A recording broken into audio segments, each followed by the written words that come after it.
కల్వకుర్తి నియోజకవర్గంలోని ఆర్&బి గెస్ట్ హౌస్లో బహుజన్ ముక్తి పార్టీ, సోషలిస్ట్ కూటమి, సిపిఎస్ఐ ఆధ్వర్యంలో ఈ యొక్క ప్రెస్ మీట్ యొక్క ముఖ్య ఉద్దేశం ఏంటంటే, ముఖ్యంగా ఆగస్టు 23 తారీఖు నాడు నాగర్ కర్నూలు జిల్లాలో ఎస్సీ, ఎస్టీ, బీసీ మైనార్టీల యొక్క గవర్నమెంట్ నిధులు కేటాయిస్తుంది ప్రతి సంవత్సరం, కానీ ఖర్చు పెట్టట్లేదు. అట్టి ఖర్చు పెట్టాలనేటువంటి డిమాండ్ చేస్తూ ఎస్టీ, బీసీల యొక్క రణబేరి మహాసభను ఆగస్టు 23 తారీఖు నాడు నిర్వహించుకుంటున్నాము. దాన్ని దృష్టిలో పెట్టుకొని ఈ కల్వకుర్తి నియోజకవర్గానికి చేరుకోవడం జరిగింది. ఇందులో భాగంగానే ఇప్పుడు ఒక విషయం గురించి నేను చెప్పదలుచుకున్నాను ప్రజలారా.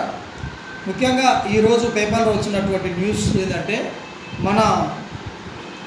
మన దేశ ప్రధానమంత్రి నరేంద్ర మోదీ గారు ప్రసంగిస్తూ సగర్వంగా వైభవోపేతంగా స్వాతంత్ర దినోత్సవం అభివృద్ధి చెందిన భారత్ కోసం ప్రతిజ్ఞ చేయాలి అంటూ ఒక వార్త రావడం జరిగింది. అంటే అభివృద్ధి చెందిన భారత్ కోసం ప్రతిజ్ఞ చేయాలంటే రేపు ఆగస్టు 15 తారీఖు నాడు జరగబోయేటువంటి వేడుకలను అభివృద్ధి చెందిన భారత్ కోసం ప్రతిజ్ఞ చేయాలంటూ మనకు దేశ ప్రజలకు పిలుపునివ్వడం జరిగింది. దీని విషయంలో నిజంగా మన భారతదేశం అభివృద్ధి చెందిందా? ఒకవేళ అభివృద్ధి చెందిననుకో, ఏ వర్గాలు అభివృద్ధి చెందినాయి, అభివృద్ధి చెందిన అనుకున్నాం ఏంటివి అభివృద్ధి చెందినవి అనేటువంటి విషయాన్ని, ఈ అభివృద్ధి చెందిన దేశం అనే పదం ఏదైతే ఉందో దీన్ని బహుజన్ ముక్తి పార్టీ తీవ్రంగా ఖండిస్తూ ఉన్నాం. ఎందుకంటే అభివృద్ధి చెందడం అంటే ఇన్ఫ్రాస్ట్రక్చర్స్ అభివృద్ధి చెందడము, రోడ్లు అభివృద్ధి చెందడము, ఫార్మాసిటీలు అభివృద్ధి చెందడము, లేకుంటే రైల్వేలు అభివృద్ధి చెందడము, తర్వాత రైల్వే వ్యవస్థ, విమానాశ్రయాలు కట్టించడము, వీటన్నిటిని చూసుకొని జీడిపి యొక్క రేటు 5 నుండి 6% పెరిగిందని అనుకుంటూ పేపర్లో ప్రచారం చేసుకుంటున్నటువంటిది ఈ అభివృద్ధి అనేది ఈ జనాభాలో ఉన్నటువంటి 15% మంది అగ్రకుల ప్రజలకు, తర్వాత కార్పొరేట్ సంస్థలకు మాత్రమే అభివృద్ధి చెందినటువంటిది. ఇది వాస్తవం. కానీ 85% ఉన్నటువంటి ఈ దేశంలో ఉన్నటువంటి ఎస్సీ, ఎస్టీ, బీసీ మైనార్టీల అభివృద్ధిని దీన్ని అభివృద్ధి కాదు.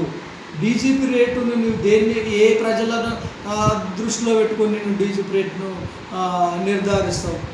85% ఉన్నటువంటి ప్రజలకు కనీసం ఇప్పటి కూడా సరైనటువంటి గ్రామాల్లో, ఇక్కడ కల్వకుర్తిలోనే చూస్తే కల్వకుర్తిలో సరైనటువంటి త్రాగునీటి లేనటువంటి పరిస్థితులు ఇంకా ఇక్కడ కనిపిస్తూ ఉన్నాయి.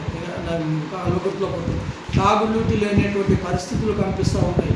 అదేవిధంగా సరైనటువంటి రోడ్డు వ్యవస్థ లేనటువంటి పరిస్థితి కనిపిస్తూ ఉంది. ఇదేనా అభివృద్ధి చెందడం? డ్రైనేజీ లేనటువంటి వ్యవస్థ కనిపిస్తూ ఉంది. ఇదేనా అభివృద్ధి చెందడం?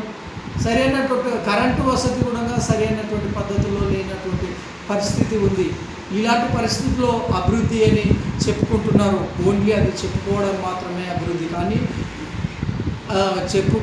మాత్రమే అభివృద్ధి కానీ ఈ పేద ప్రజలకు సంబంధించినటువంటి అభివృద్ధి కాదనేది మేము దీన్ని స్పష్టం చేయదలుచుకున్నాము.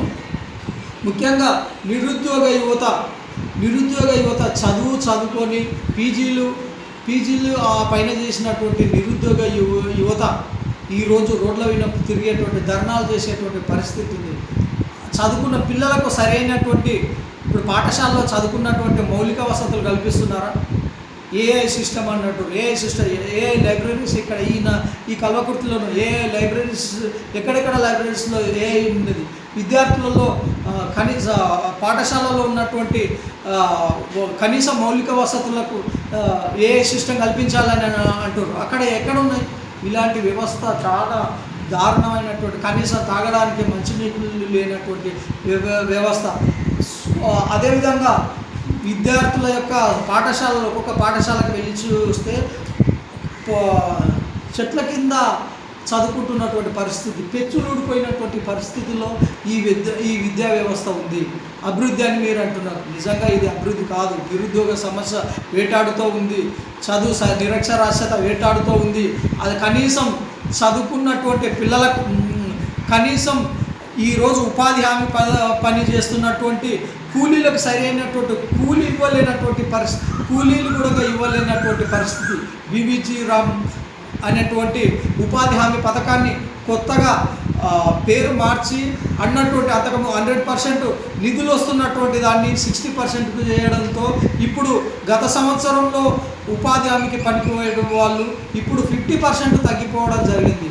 కనీసం ఇలాంటి పరిస్థితిలో ఈ విద్యా వ్యవస్థ ఉంది, ఇలాంటి వ్యవస్థలో ఈ పరిస్థితి ఉంది కాబట్టి ఈ అభివృద్ధిని మీరు అభివృద్ధి అని అంటున్నారు. దాన్ని తీవ్రంగా ఖండిస్తూ ఉన్నాము. ప్రజలారా, ఈ అన్నిటినీ ఉద్దేశంతో ఈ ఎస్సీ ఎస్టీ బీసీల యొక్క నిధులు సక్రమైనటువంటి పద్ధతిలో ఈ రాష్ట్ర ప్రభుత్వం కావచ్చు, కేంద్ర ప్రభుత్వం కావచ్చు ఖర్చు పెట్టట్లేదు. ఈ ఖర్చు పెట్టాలి. అదేవిధంగా రేపో ఎల్లుండో ఈ ఆగస్టులో వచ్చేకాలం అసెంబ్లీ సమావేశాలు జరగబోతున్నాయి. ఈ అసెంబ్లీ సమావేశంలో ఈ యొక్క ఎస్సీ ఎస్టీ బీసీ మైనార్టీల యొక్క ఎమ్మెల్యేలు అందరూ కూడా మనకు కేటాయించినటువంటి నిధులు ఎన్ని, దానికోసం ఎన్ని ఖర్చు పెట్టిరు అన్నటువంటి శ్వేతపత్రం విడుదల చేయాలన్నటువంటి డిమాండ్ చేస్తూ అనేకమైనటువంటి సమస్యల మీద ఈ పోరాటం చేస్తూ ఉన్నాము. కాబట్టి ఇక్కడ ఉన్నటువంటి నాగర్కర్నూల్ నియోజకవర్గ ప్రజలందరూ, జిల్లా వ్యాప్తంగా ఉన్నటువంటి ప్రజలందరూ కూడా ఆగస్టు 23 తారీఖు నాడు జరిగే ఎస్సీ ఎస్టీ బీసీల యొక్క రణబేరి మహాసభను జయప్రదం చేయాల్సిందిగా కోరుకుంటూ ముగిస్తూ ఉన్నాం. జై